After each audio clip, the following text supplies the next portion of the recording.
I acquired my brain injury due to an assault that I suffered. He punched me hard to the face.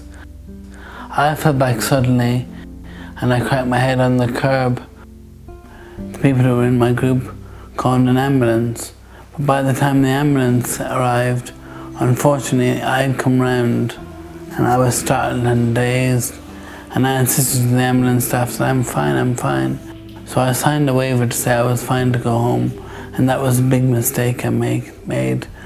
Because when I went home and went to bed, all through the evening, through the night, my brain was bleeding, and the pressure that brain bleed built up so much so that it further compounded my injuries.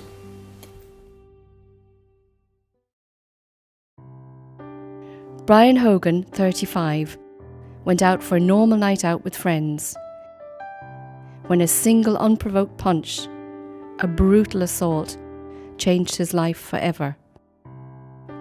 A consultant told his family to expect the worst, that there was a 95% chance he would die. It can only take one punch to ruin a life. Assaults, no matter how severe, has the potential for disaster. Today I'm a blind man, so I can't see at all today. My rehabilitation journey was a very interesting and difficult one. I had to learn how to walk and how to talk again, a bit like a baby does. And when you have to learn those things all over again, when you're an adult, it's much more difficult. It's very hard. Just say when you've had enough. You're doing well. ABI Ireland, they give Brian his independence, they give him his dignity, they allow him to have self-respect. He's extremely happy under the circumstances of, you know, the daily trials that he has with his own disabilities. You know, they're fantastic with him. They're just so understanding, and he loves it. He loves it here. It begins with R. We know it definitely begins with R, but we're not sure about the H. When you go from being a very busy professional person, very independent, fiercely independent, very active, very sporty and fit, to being in a wheelchair in the dark, I mean, you do anything to get your life back on track, really. And with that, I banged my way out of the room, and that was how I got over that one. Brian and I, we like to sing together. Brian likes to tell me his stories so that I can write them down and help him put his book together.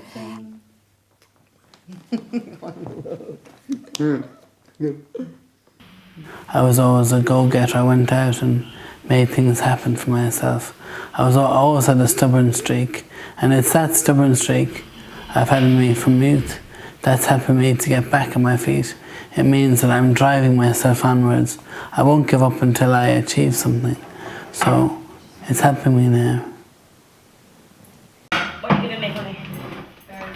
Brian, he's got a great sense of humour, and he's a great way of being able to compartmentalise things, and it's his strategy of coping without hope and positivity.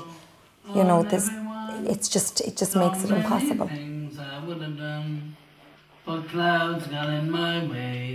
That person who attacked me, his parents will never be proud of him. Other than that, I don't really allow that person to rent space in my psyche or in my thoughts, because you know, while I'm living with the effects of what he did to me, if I sat in a room and allowed myself to be consumed with hatred and bitterness, it would only be taking more from me. To say every cloud is a silver lining, there has been silver linings and there has been certain positive things in life. I don't put so much importance on material things. My relationships with family members and genuine friends, that's what's important to me now, you know.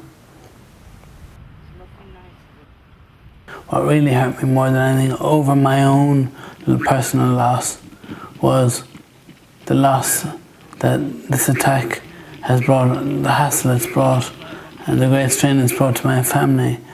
For one person, one idiot, through punching me through his bad actions, the idea that he could take my parents' retirement from them, that breaks my heart, you know. I mean, the damage you can cause to another person, the way you can blow their lives apart, it's massive, really. Through one reckless act, one moment of craziness, it's just not worth it. No way.